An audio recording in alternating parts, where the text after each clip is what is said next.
نحمده ونصلي على رسوله الكريم اما بعد فاعوذ بالله من الشيطان الرجيم بسم الله الرحمن الرحيم رب اشرح لي صدري ويسر لي امري واحلل عقدة من لساني يفقهوا قولي۔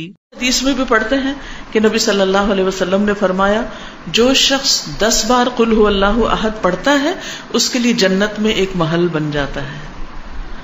عمر رضی اللہ عنہ کہنے لگے کہ اے اللہ کے رسول صلی اللہ علیہ وسلم اس طرح تو ہم بہت سارے محل اپنے لیے تیار کر لیں گے، یعنی بہت دفعہ ایسا ہی عمل کریں گے۔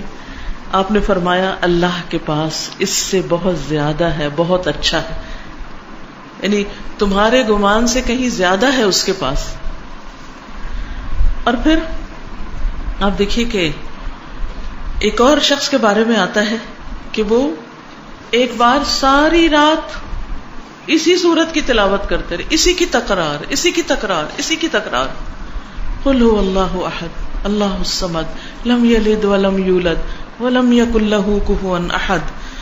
اور حقیقت یہ ہے کہ اگر آپ کسی وقت دعا کرنا چاہیں اور اللہ کے قریب ہونا چاہیں، اللہ تعالی کی قدرت اور عظمت کا احساس اپنے دل میں بٹھانا چاہیں تو آپ کو کیا کرنا چاہیے؟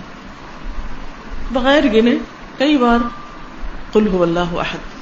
اگر آپ کو ریاکاری کا ڈر ہے، شرک کا اندیشہ ہے، شرک سے ڈرتے ہیں، اپنے اندر اخلاص پیدا کرنا چاہتے ہیں تو اسی صورت کو پڑھیں، بار بار پڑھیں، اور پھر اس کی تاثیر آپ دیکھیں، یہ کرنے سے پتہ چلتا ہے۔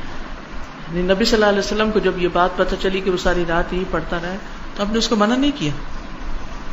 اس لیے اگر کوئی اس کو ایک سے زیادہ بار پڑھتا ہے تو کوئی منع نہیں ہے، لیکن اس کے لیے کوئی جگہ، کوئی وقت، کوئی گنتی، کوئی ہنسا کچھ مقرر نہیں،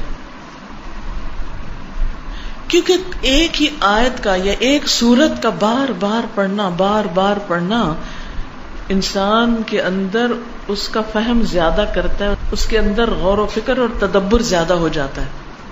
تدبر کے لیے تکرار چاہیے ہوتی، بار بار پڑھو۔ ہم تو ایک دفعہ قرآن پڑھتے ہیں اور اس کے بعد بند کر کے وہ اوپر شیلف میں رکھ دیتے ہیں، مکمل ہو گیا، اب مزید اس سے کوئی کام نہیں۔ اس کی فضیلت یا اس کے بارے میں یہ بھی آتا ہے کہ یہ انسان کی بیماریوں کو دور کرنے والی ہے۔ اب بیماریوں کو کیسے دور کرنے والی؟ سب سے بڑی بیماری اور علت کیا ہے؟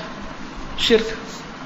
سارے غم ہی شرک کی وجہ سے آتے ہیں، ساری مصیبتیں شرک کی وجہ سے آتی ہیں، اللہ سبحانہ تعالیٰ کی ناراضگی شرک کی وجہ سے آتی، چاہے شرک اکبر ہو چاہے شرک اصغر ہو۔ شرک اکبر تو بتوں کو پوجنا، اور شرک اصغر کیا؟ ریاکاری کرنا، دکھاوے کے کام کرنا، اپنے نیک کاموں پہ فخر کرنا، لوگوں کو بتانا کہ میں کیسا کیسا نیک ہوں۔ تو اس کا علاج کیا ہے کہ انسان قل هو اللہ احد پڑھے۔ وآخر دعوانا ان الحمد للہ رب العالمین۔ سبحانک اللہم وبحمدک اشہد ان لا الہ الا انت استغفرک واتوب الیک۔ السلام علیکم ورحمۃ اللہ وبرکاتہ۔